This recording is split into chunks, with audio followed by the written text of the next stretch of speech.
নমস্কার বন্ধুরা, আজকে ভিন্ন স্বাদের রেসিপি নিয়ে হাজির। আজকে নিয়ে এসেছি ফুলকপি নিয়ে। ফুলকপি অনেক সময় গন্ধ ছাড়া খেতে ইচ্ছে করে না, তাই আজকে একটু অন্যরকম রেসিপি বানিয়েছি, সেটা শেয়ার করলাম। ফুলকপিটাকে নুন হলুদ মাখিয়ে কিছুক্ষণ রেখে দিলাম, আর একটা বলে নিয়ে নিলাম বেসন, লঙ্কা গুঁড়ো, হলুদ গুঁড়ো, জিরে গুঁড়ো, ধনে গুঁড়ো, নুন স্বাদ মতো। তারপর ব্যাটারটা তৈরি করে নিতে হবে।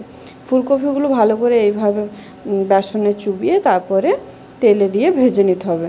লো আঁচে এটা ভেজে নিতে হবে যাতে ফুলকপিটাও ভালো করে সেদ্ধ হয়ে যায়। তারপর ওই তেলে অল্প পরিমাণ দিয়ে দিলাম গোটা জিরে এবং কুচনো পেঁয়াজ। তারপর পেঁয়াজটা ভাজা হয়ে আসলে দিয়ে দিতে হবে পেঁয়াজ বাটা। তারপর ভাজা ভাজা হয়ে আসলে ওর সাথে দিয়ে দিতে হবে আদা রসুনের পেস্ট, তারপর টমেটোর পেস্ট। অল্প পরিমাণ লবণ দিয়ে ভালো করে এটাকে কষিয়ে নিতে হবে।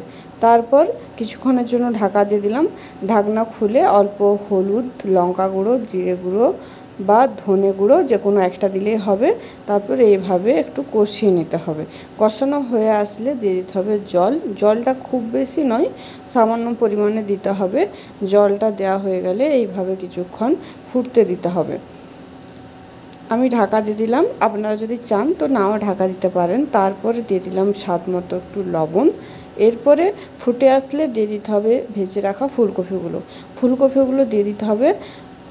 3 থেকে 4 মিনিট আর একটু ফুটিয়ে নিলে তৈরি আজকের এই রেসিপি। বাড়িতে তৈরি করুন। কেমন লাগলো অবশ্যই জানাবেন, আর ভালো লাগলে প্লিজ আমাকে সাপোর্ট করতে ভুলবেন না। আজকে এটুকুই, বাই।